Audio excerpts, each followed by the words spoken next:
Hello everyone, welcome back to another episode today.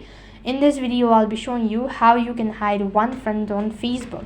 So in order to hide a particular friend on Facebook, there's no such thing on Facebook. So in order to hide a friend on Facebook, you'll have to either hide all of the friend list on your Facebook. Apart from it, there's no such way. So let me show you how you can actually hide your friend list or your friends.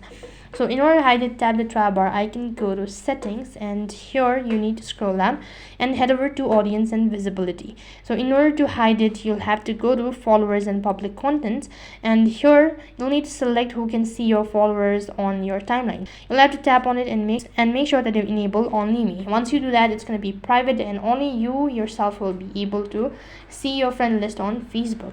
And apart from it, if you want to hide one friend on Facebook, let's see a specific friend, still remain in contact without being friends on Facebook.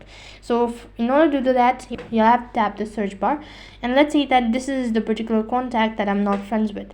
So as you can see, I've sent it a friend request, but he or she has not accepted it yet. So in order to be in contact with them without being friends on Facebook, you can just go ahead and tap the message button, and from now onwards you can start texting or contacting the following contact. So in this way you can hide one friend on Facebook. That is all for this video. I hope the video was helpful. Make sure to like, share and subscribe to our channel. Thank you for watching.